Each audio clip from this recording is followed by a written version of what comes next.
Buenas tardes a todas y a todos por estar aquí. Gracias a la Brigada para Leer en Libertad que ha organizado esta extraordinaria feria para celebrar esos 7 años de vida de la Brigada con su extraordinaria labor de fomento a la lectura, con Paloma Sáenz, que anda por ahí, Paco Ignacio Taibo, todo el equipo que conforma la Brigada. Pues es un gusto celebrar esta fiesta de las letras, porque 7 años se dice rápido, pero son 7 años de llevar literatura, de llevar libros, de llevar lectura a la periferia del Distrito Federal, en zonas donde normalmente no llega la cultura. Por eso es tan importante decir que finalmente será la cultura, la educación, la lectura la que nos va a salvar. Háganse para acá porque ya viene el agua, ¿no? No se me vayan a mojar. Ya casi, ya se está acercando, ya.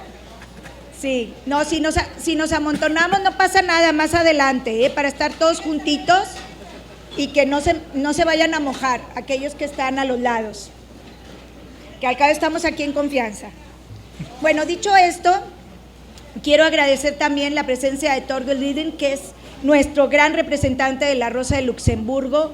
Gracias a la solidaridad, al compromiso social que tiene la Rosa y a esa labor que hace también por comprometerse con el fomento a la lectura, pues podemos tener estos libros de manera gratuita, que es una de las grandes labores que hace la Rosa de Luxemburgo, que es una gran, extraordinaria labor, porque imagínense ustedes lo hermoso que es repartir, regalar libros. Es lo más bonito, la expansión del conocimiento y de la lectura, de la literatura.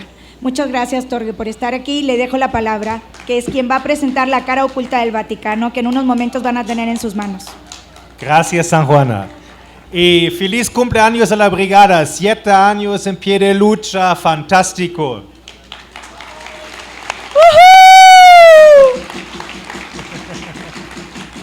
Es un gran honor de estar aquí en la tarima con San Juana para hablar un poco de este fantástico libro que lo vamos a regalar al final de la presentación. Claro que sí, por eso estamos. Mi nombre es Torgel Löding, yo soy el director de la oficina regional de la Fundación Rosa Luxemburg. Es una fundación política alemana. Las siglas de la fundación son RLS por el nombre en alemán, Rosa Luxemburg Stiftung, que está dedicada o está siguiendo el ejemplo de la gran revolucionaria alemana polaca Rosa Luxemburg, quien luchó por el socialismo en contra de la Primera Guerra Mundial, asesinada en el año 1919 en Alemania, en estos tiempos feos de la Primera Guerra Mundial. Nuestra fundación es una de las fundaciones políticas alemanas que está trabajando en el mundo con un encargo político. Nosotros sí somos la oposición vinculado con el partido político de la izquierda en Alemania y nos dedicamos a apoyar procesos de formación política en oficinas en 20 países del mundo, con trabajo en más que 60 países en el mundo. Y aquí en México entonces estamos trabajando desde la oficina en la ciudad, en países de Centroamérica, en Cuba, donde también en colaboración con San Juana y la Brigada cada año estamos presentando libros, que son, pues, es una forma de formación política muy importante y masiva cuando logramos apoyar, pues, la distribución de millones de libros como lo está haciendo la Brigada para Leer en Libertad. Entonces, aquí en México, esta Brigada para Leer en Libertad, que cumple 7 años en este año, es una de las organizaciones contrapartes de nuestra fundación. Y ellos son que trabajan de manera incansable en el fomento a la lectura y la formación política desde la izquierda entre la población de base a través de la facilitación de espacios de discusión, reflexión y debate y a través de la distribución gratuita de miles de ejemplares de libros de muy diversos temas. Y eso es que, pues, como ya dije, que lo apoyamos desde la Fundación Rosa con el fin de que las publicaciones lleguen a las manos de diversos sectores de la población, muchos de ellos sin acceso económico para poder comprarlos. Una de las aliadas estratégicas con quien trabaja la Brigada para la Libertad es San Juana Martínez, periodista comprometida con las causas justas y quien ha padecido amenazas de muerte y hostigamiento a raíz de sus investigaciones sobre la pederastía clerical y la protección desde las cúpulas del poder de las iglesias. San Juana es la autora del libro La cara oculta del Vaticano, que hoy presentamos en este espacio. ¿Por qué publicar este libro nuevamente? Hay varias razones. La principal es que este libro sí ya salió a la venta, pero misteriosamente desapareció de los estantes en las librerías. Es decir, un acto de censura en contra del trabajo importante de San Juana. Pues, y como nosotros estamos promoviendo el derecho a la libertad de expresión y la libertad de información, pensamos que es muy importante de retomar esta obra importante y enseñarlo a un público más grande. El destino de este libro ha seguido el mismo camino de periodistas defensores y defensoras de derechos humanos cuando no se callan, cuando se atreven a denunciar públicamente las atrocidades que han pasado miles de personas. Pero la verdad, tarde o temprano, sale a la luz. Y este libro es un sobreviviente. Hoy lo presentamos en una versión que ha sido corregida y aumentada y gratuita. Volviendo a Rosa Luxemburg y al tema de las iglesias, la compañera Rosa escribió en el año 1905 bajo seudónimo un texto llamado El socialismo y las iglesias, con el objetivo de explicar a los obreros que estaban tomando conciencia de clase en este momento de la historia, por qué la iglesia, y en particular Rosa Luxemburg habló de la iglesia ortodoxa rusa y la iglesia católica en la etapa capitalista de principios del siglo XX, porque estas instituciones eran instituciones antirrevolucionarias en su momento y explotadoras inhumanas de trabajadoras que exhortaban los trabajadores a aceptar la pobreza y la opresión. Rosa Luxemburg decía que la flagrante contradicción que existe entre las acciones del clero y las enseñanzas del cristianismo debe ser la materia de reflexión para todas y todos. Rosa hace un recuento minucioso de la historia de la Iglesia y su evolución a través de los siglos. Narra los abusos de la Iglesia católica en la etapa capitalista, en la era capitalista, durante la cual explotó a mujeres y niñas como mano de obra barata, y comenta que el trabajo de millones de explotados garantiza la existencia de la misma Iglesia, el gobierno y de la clase capitalista. Pues el clero, al igual que la clase capitalista, vive a costillas del pueblo, saca ganancias de la degradación, ignorancia y opresión del pueblo. Continúa diciendo que los capitalistas moldearon a martillazos los cuerpos de los trabajadores, forjaron sus cadenas de pobreza y esclavitud.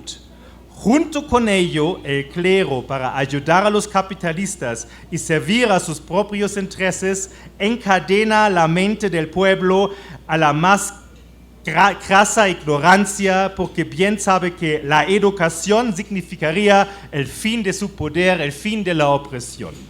Pues bien, el clero falsifica las primeras enseñanzas del cristianismo, cuyo objeto era brindar la felicidad terrena a los humildes. Trata hoy de convencer a los trabajadores de que el sufrimiento y la degradación que soportan no son producto de una estructura social defectuosa, sino del cielo, de la voluntad de la providencia. Así, la Iglesia mata la esperanza del obrero, su fuerza, su deseo de un futuro mejor, su fe y su amor propio. Perpetúan la ignorancia y degradación del pueblo, dice Rosa Luxemburg. Un dato muy interesante de este texto es el vínculo entre el capitalismo bienes en la riqueza de la iglesia y el origen del celibato. Bueno, ¿por qué menciono todo esto? Porque el uso y el abuso del poder en todos los ámbitos sociales son temas políticos. Y en términos del poder que ostentan y ejercen tanto la Iglesia Católica como el sistema capitalista. No mucho ha cambiado desde el Imperio Romano y desde los siglos pasados.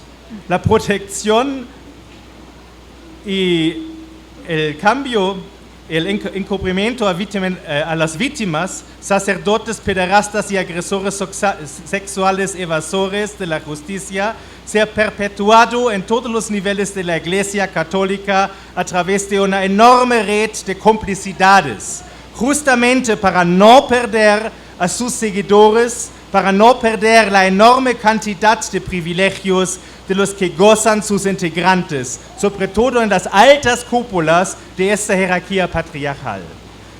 Es indiscutible el papel que ha tenido el Vaticano y la red de integrantes de la Iglesia Católica a todos los niveles durante todos estos años en la perpetuación de las condiciones de ignorancia, indiferencia, sumisión y creencias dogmáticas en una gran cantidad de la población cuya fidelidad a estas creencias se impide ser crítica hacia estos actos cobardes de abuso sistemático y los convierte a cómplices silenciosos.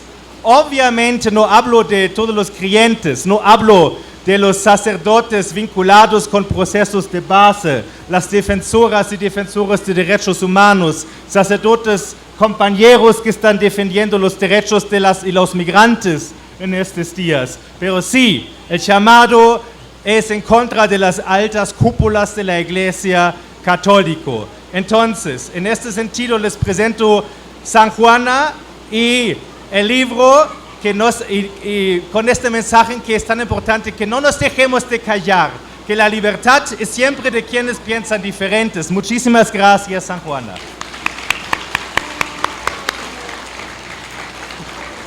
Muy bien.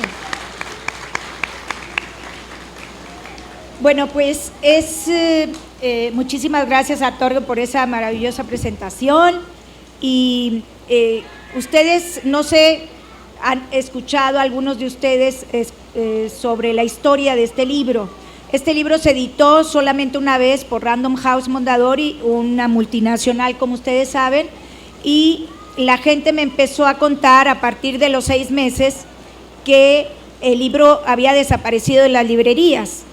Llegaban personas, particularmente hombres, y compraban todo el stock que tenía la librería. 25 ejemplares, pues me llevo los 25 ejemplares, 50 me los llevo. Y fue la manera en que se fueron quedando con el libro y el libro desapareció. Entonces, por cuestiones azarosas, un día hace unos 5 o 6 años, estando yo en Guadalajara, vino una señora especialista en historia de las iglesias y me dijo: nosotros queremos publicar ese libro, no sé si a usted le interesa y si no nos dejaría publicarlo. Le dije sí. Entonces publicaron 500 ejemplares. Dijo: ¿usted lo puede presentar? Le dije: con mucho gusto. Me llevaron a un lugar, yo no conocía, entramos, era una especie de estadio y había como 5,000 personas. Entonces dije: no va a haber libros. La gente quería comprar los libros, solamente hubo 500 ejemplares. Entonces, a partir de ahí, bueno, el libro otra vez vuelve a desaparecer. Y mucha gente en las redes sociales me lo estuvo pidiendo, y ahora que hicimos la brigada, pensamos qué libro sería interesante para a través de la Rosa Luxemburgo regalar. Y hay una serie de libros que yo tengo y yo dije: ¿por qué no regalar el libro de la cara oculta del Vaticano? Pareciera que es un tema lejano que tiene que ver con la Santa Sede, pero no. Cuando uno empieza a leer el contenido de esas 600 páginas, te das cuenta que es toda la historia del movimiento teológico de Latinoamérica y la persecución que de él hizo Wojtyla, en este caso Juan Pablo II, con Ratzinger en la Congregación para la Doctrina de la Fe. Fue ahí donde nos dimos cuenta que Juan Pablo lo que iba a procurar era darle apoyo a los grupos ultraconservadores, como, por supuesto, de derechas, como los Legionarios de Cristo, mejor conocidos como los Millonarios de Cristo, y también el Opus Dei, Comunión y Liberación, los Kikos, una serie de grupos de órdenes religiosas que crecieron al amparo de Juan Pablo II en detrimento de órdenes mucho más progresistas como los jesuitas. Los jesuitas tenían un privilegio y una cuota educativa en las escuelas, como ustedes saben, y Juan Pablo se encargó de irlos desplazando y en su lugar colocar a los Legionarios de Cristo y al Opus Dei. Bueno, pues este libro narra los entresijos de esa persecución contra Gustavo Gutiérrez, que es uno de los grandes precursores de la teología de la liberación, porque no todos los sacerdotes son malos, hay pastores muy buenos y que hacen realmente su trabajo, como el padre Alejandro Solalinde, como Raúl Vera en Saltillo, sacerdotes que están comprometidos con el trabajo pastoral. Y ahí los teólogos de la liberación a quienes yo iba entrevistando, está Gustavo Gutiérrez, Casaldáliga, Frei Beto, Leonardo Boff, Samuel Ruiz, Tactic Samuel Ruiz en Chiapas, el mismo Raúl Vera, todos ellos eran perseguidos pues para silenciarlos. Hay que incluir aquí al Papa protestante Hans Küng. Hans Küng, él estaba en la Universidad de Tubinga, un gran teólogo, y él también fue perseguido por Ratzinger. Entonces era obvio que Juan Pablo II se estaba encargando de aniquilar el pontificado de Juan XXIII, del llamado Papa Bueno, ese Papa que abrió las ventanas de la iglesia para que entrara el aire fresco y que Juan Pablo se estaba empeñando en cerrarlas y volver al oscurantismo. ¿Qué quiero decir con esto? La persecución a las mujeres que abortan, ¿verdad? La persecución a los divorciados, a quienes se les niega la comunión, ¿verdad? La política sexual del Vaticano, que proponía la abstinencia cuando existía una epidemia como el SIDA en África, y lo que decía, no usen condón porque es pecado, absténganse de las relaciones, algo irreal porque no iba a suceder. Y el libro narra también una etapa muy oscura del Vaticano que tiene que ver con los dineros. La acumulación de riqueza de la Santa Sede ha sido histórica por los siglos de los siglos. Y el Banco Ambrosiano tenía una serie de problemas de corrupción, y ahí nos metimos a investigar. Yo fui corresponsal en el Vaticano y pude de primera mano tener mucha información. Paralelamente, esta facción que tiene que ver con los dineros de la iglesia y la acumulación desmedida de recursos económicos, también se da los crímenes que estaban sucediendo en la Guardia Suiza. Como ustedes saben, esa Guardia Suiza de hombres corpulentos, muy guapos, y que estaban teniendo crímenes sexuales, porque hay todas unas historias en torno a la Guardia Suiza que ustedes van a ir descubriendo en este libro. Y por último, tiene un aspecto muy importante, que es el inicio de las investigaciones de la pederastia clerical.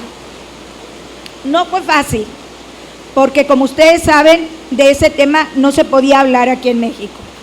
De hecho, cuando se empezó a hablar de Marcial Maciel y los Legionarios de Cristo, algunos periodistas perdieron su trabajo, perdimos nuestro trabajo, fuimos despedidos precisamente por abordar el tema de la pederastia clerical. Entonces, había que abrir el camino, lanzar luz sobre la oscuridad. Menudo chubasco que se vino, ¿no? Eso es de buena señal, ¿eh? Es buena suerte. En el fondo estamos desvelando las verdades del Vaticano, de la Santa Sede, y esto tiene que ver porque pues nos están bendiciendo, por decir la verdad, ¿verdad?